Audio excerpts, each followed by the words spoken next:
Okay geng, aku kat kolam Salak Tinggi. Daripada opening tadi dia cuci kolam, aku tak masuk lagi. Mari kita try guys. Apa nak jadi, jadilah. Let's go.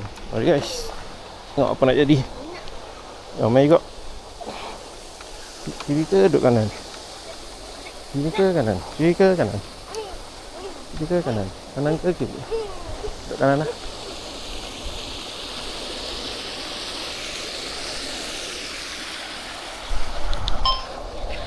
Kasihan. Bismillahirrahmanirrahim.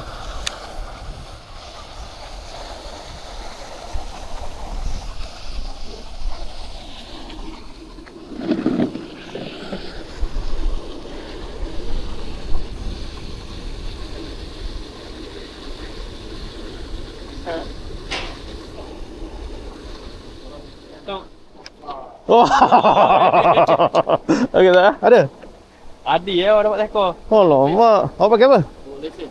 Ha? Bawa lesen. Bawa lesen lah, lesen tak. Awak balik situ? Saya try balik tengok.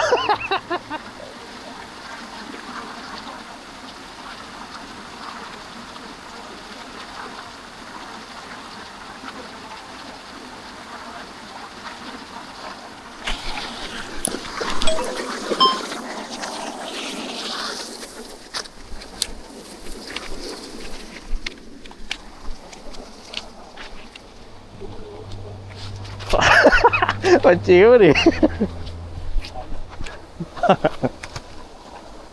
Itu makan dia. Memang tu, on camera tu.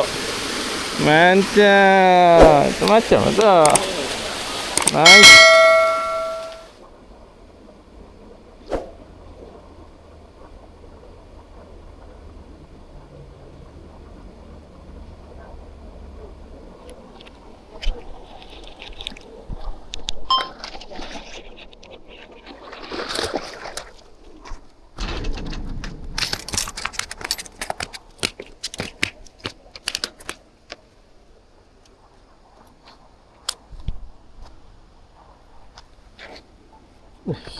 Okey, kedua guys.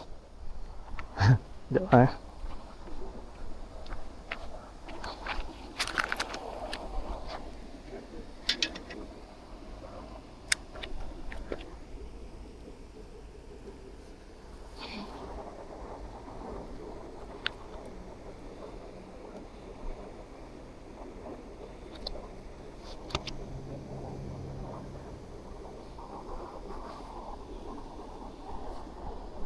pakai color ni guys. Kita cari.